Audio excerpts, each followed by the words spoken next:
Berlatar pada tahun 1990 di Amerika Serikat, kisah akan berfokus pada seorang pemuda bernama Chris yang baru saja lulus dari salah satu universitas bergengsi di Atlanta, dihadiri oleh kedua orang tuanya serta adik perempuannya. Lengkap sudah kebahagiaan Chris yang mungkin tidak bisa dirasakan oleh sebagian orang yang kurang beruntung di belahan dunia lain.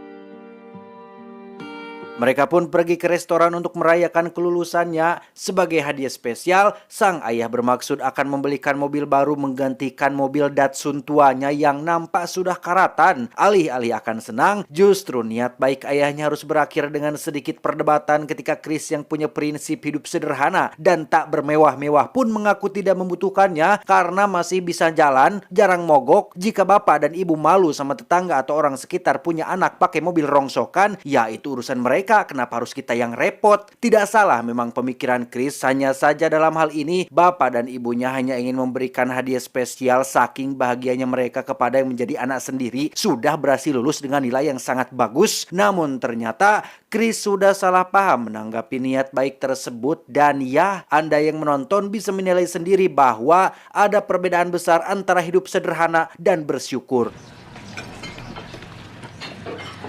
Bapak, ibu, dan adik perempuan pun pulang kembali ke rumah mereka di luar kota, sementara Chris yang tinggal di apartemen nampak sedang merencanakan sesuatu untuk pergi meninggalkan kehidupannya yang sekarang.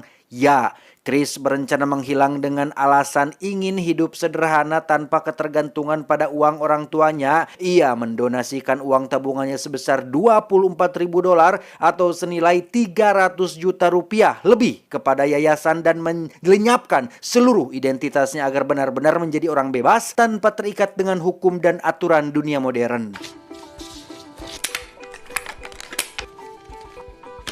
Dengan mobil Datsun tuanya, Chris pun berencana untuk pergi ke Alaska, hidup dengan alam di sana. Dengan sedikit bekal uang receh yang dimiliki, Chris yakin bisa bertahan hidup tanpa harus bergantung pada kemewahan dan materi yang sering ditawarkan oleh kedua orang tuanya. Absolute freedom. Singkat cerita, malam pun tiba. Ketika Chris sedang istirahat di salah satu tempat, tak disangka terjadi banjir bandang yang membuat mobilnya tak bisa lagi digunakan sehingga kepalang belangsak. Chris pun membakar sisa uang yang dimiliki dan benar-benar menggantungkan hidupnya pada apapun yang ditemuinya di perjalanan.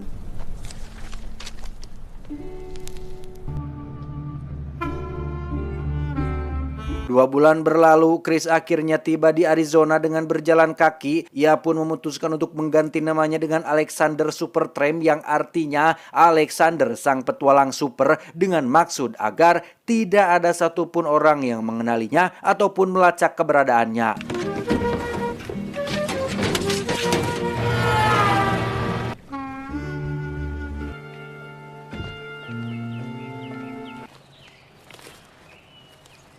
Tepat di saat bersamaan, kedua orang tuanya pun mulai gusar dengan Chris yang tak kunjung memberi kabar, sehingga mereka langsung pergi ke apartemennya yang di situ tidak ada satupun petunjuk yang bisa ditemukan. Bahkan sang adik sendiri pun gogodeg alias tidak habis pikir dengan apa yang sebenarnya terjadi pada kakaknya.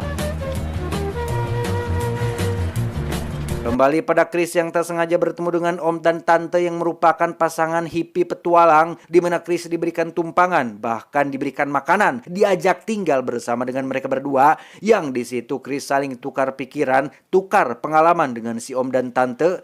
Alih-alih akan berpetualang bersama, Chris nampaknya ingin mencari jati dirinya sendiri dengan caranya sendiri. Hal itulah yang mendasari Chris untuk pergi tanpa pamit-pamit acan yang membuat si om dan tante cukup keheranan.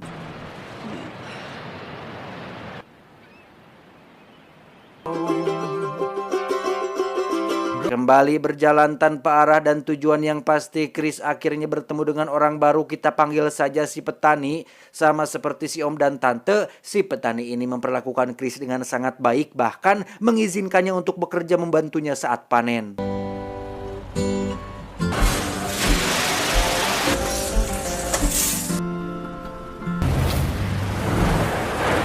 Dan ya, si petani ternyata adalah seorang buronan yang sudah lama dicari polisi sehingga Chris harus kembali melanjutkan perjalanannya dan tetap fokus pada tujuan awalnya, yaitu pergi ke Alaska.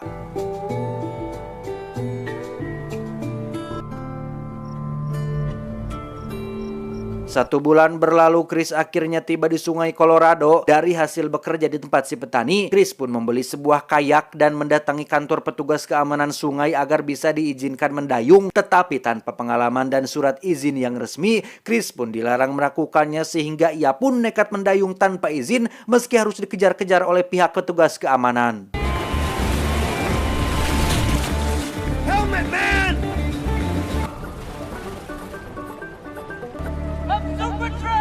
Selesai dengan Colorado, Chris pun menumpang sebuah mobil hingga sampai di dekat perbatasan Meksiko.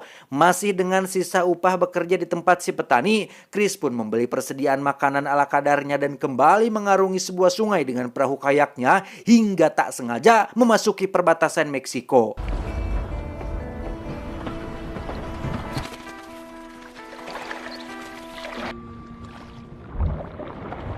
Alhasil, Chris pun diamankan oleh petugas yang menyatakan bahwa dirinya sudah melanggar perbatasan tanpa izin resmi dan identitas yang jelas. Yang tepat saat dirinya akan diurus lebih lanjut, Chris pun memutuskan untuk melarikan diri dengan cara naik kereta barang secara ilegal agar bisa kembali ke Amerika.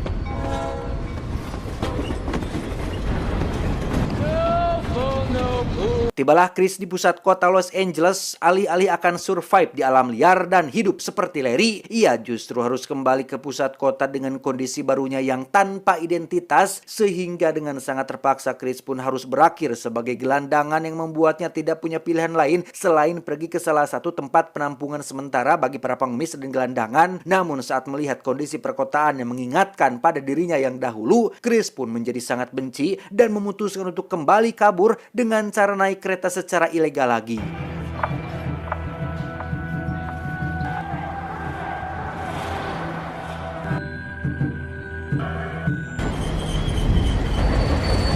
Apes untuk kali ini, Chris harus ketahuan oleh penjaga kereta yang menghajarnya sampai babak belur sehingga ia nampaknya harus terjebak di pusat kota Los Angeles tanpa bisa pergi dalam waktu dekat, yang akhirnya membuat Chris memutuskan untuk bekerja di salah satu restoran cepat saji, yang itu pun tak berlangsung lama setelah Chris dipecat gara-gara hal sepele, yaitu tidak mengenakan kaos kaki saat sedang bekerja.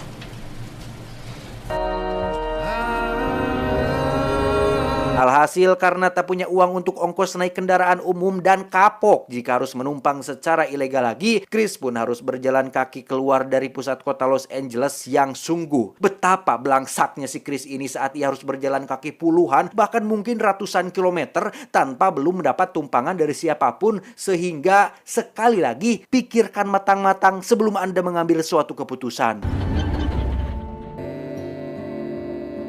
Singkat cerita, Chris berhasil mendapat tumpangan dan sampai di California, lebih tepatnya di Slab City yang merupakan kota tanpa hukum. Ini memang benar-benar ada ya, Anda bisa searching sendiri di YouTube, ada kok. Ternyata Slab City adalah tempat tinggalnya si om dan tante yang nampak begitu kegirangan bisa bertemu lagi dengan Chris yang mereka anggap sebagai anak sendiri. Di situ Chris juga berkenalan dengan orang baru, lebih tepatnya seorang gadis cantik yang belum jadi vampir. Si gadis rupa-rupanya jatuh cinta pada pandangan pertama pada Chris, namun karena Chris tidak ada niatan untuk menjalin sebuah hubungan, ia pun menolak gadis cantik tersebut.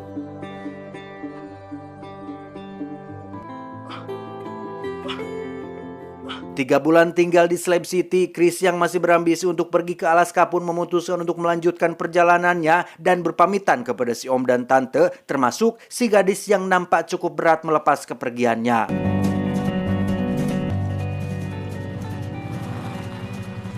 Lepas dari om dan tante, Chris pun bertemu dengan orang baru yang merupakan seorang kakek yang hidup sebatang kara. Sama seperti orang-orang yang pernah ia temui sebelumnya, si kakek pun memperlakukan Chris dengan sangat baik. Bahkan setelah beberapa waktu tinggal di sana, si kakek menawari Chris untuk menjadi anak adopsinya yang akan mewarisi seluruh harta warisannya. Namun lagi-lagi, prinsipnya untuk hidup sederhana dan tidak ketergantungan pada materi membuat Chris tidak bisa menerimanya, yang pada akhirnya si kakek pun tak bisa berbuat banyak selain menghargai keputusan Chris tersebut.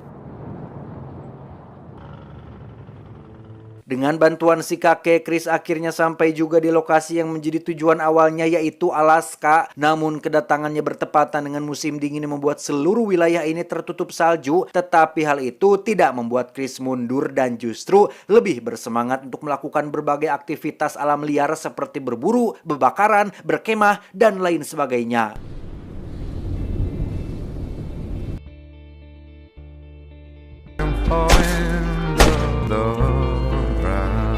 Suatu hari, Kristen sengaja menemukan sebangkai bus tua yang sudah lama ditinggalkan, yang setelah melihat kondisi di dalamnya, ia pun yakin untuk menjadikan bus tua ini sebagai rumah utamanya. Guess not!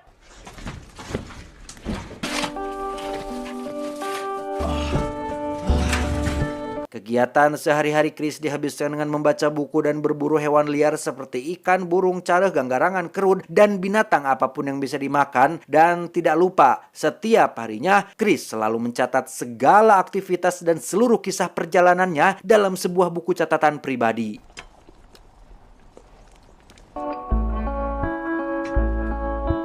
Hari demi hari berlalu dan musim dingin pun akhirnya berakhir. Stok beras yang menjadi makanan utama Chris pun sudah menipis, sehingga ia mau tidak mau harus mencari solusi untuk bagaimana caranya punya stok makanan dalam waktu yang cukup lama atau mendapatkan sesuatu yang bisa berkelanjutan tanpa harus melakukan perburuan setiap hari. Hingga Chris akhirnya menemukan seekor rusa berukuran besar, memotongnya menjadi bagian-bagian kecil dan bermaksud untuk mempeyemnya atau mengawetkannya dengan cara disimpan di bawah bebatuan, berharap bisa jadi stok makanan untuk kedepannya.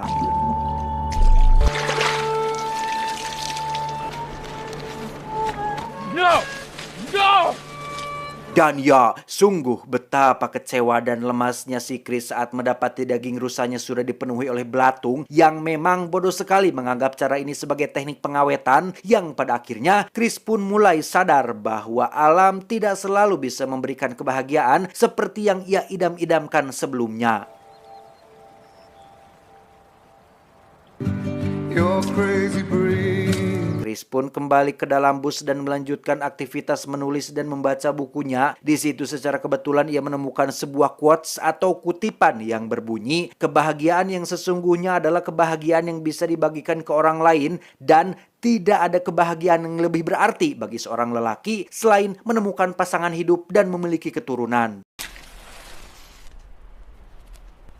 Disitulah Chris akhirnya sadar bahwa dirinya tidak bisa selamanya tinggal di tempat ini, tinggal di alam liar ini. Sehingga tepat keesokan paginya, ia mulai berkemas untuk pulang kembali ke peradaban. Dengan penuh semangat dan keceriaan, Chris pun berjalan menuju arah pulang. Namun sesuatu yang tak diduga pun terjadi saat jalur yang menjadi satu-satunya akses terdekat menuju peradaban kini sudah terhalang oleh sungai deras akibat musim dingin yang berakhir.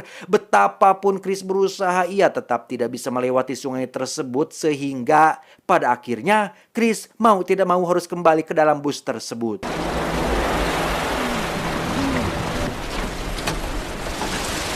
Keesokannya, Chris terbangun dengan perut lapar, namun sulit sekali baginya untuk mendapatkan makanan, apalagi setelah binatang liar yang biasa ia buru kini sudah bermigrasi ke tempat lain akibat perubahan musim, sehingga Chris pun harus menekan rasa laparnya dengan cara menambah lubang pada sabuk pinggangnya sekaligus agar tidak kedodoran karena tubuhnya yang mulai kurus kerontang.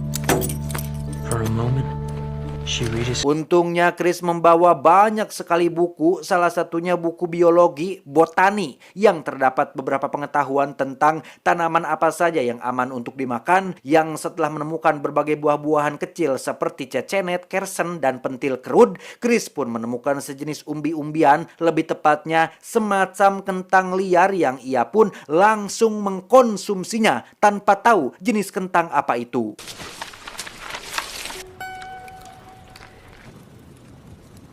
Keesokan paginya, Chris pun terbangun dengan kondisi tubuh lemas dan demam tinggi, yang setelah membaca buku biologinya, ternyata kentang yang ia makan adalah jenis kentang beracun yang berpotensi menyebabkan kematian apabila tidak segera ditangani. Nasi sudah jadi bubur, tinggal tambah kacang, suwir ayam, dan bawang daun. Chris hanya bisa merenungi penyesalannya, ambek-ambekan sendiri, berteriak sekencang-kencangnya yang hanya akan didengar oleh para tonggeret. Chris tidak bisa lagi mengandalkan tubuhnya untuk bertahan hidup kecuali mengharapkan akan kemunculan pemburu liar yang melewati wilayah terpencil ini. Di dalam bus tua ini, Chris pun menyesali keputusannya, menyesali akan ketidakbersyukurannya atas apa yang telah diberikan Tuhan seperti keluarga yang sejahtera, berkecukupan, anggota keluarga yang masih lengkap seperti masih ada bapak, ibu, dan adik perempuan. Ia meninggalkan semuanya demi keegoisan dan prinsip yang kekanak-kanakan yang pada akhirnya Chris pun harus menghembuskan nafas terakhir tepat di dalam bus tua ini sendirian tanpa ditemani oleh orang-orang terkasihnya.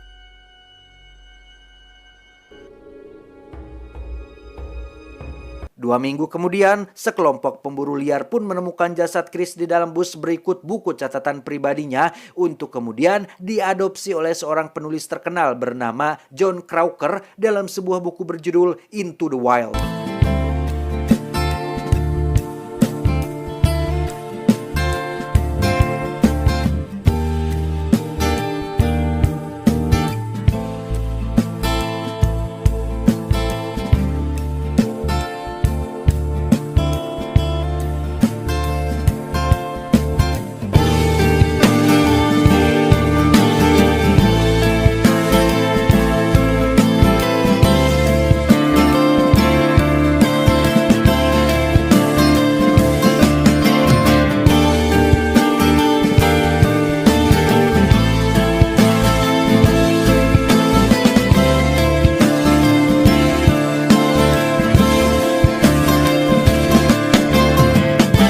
Ending yang sangat-sangat membolohkan.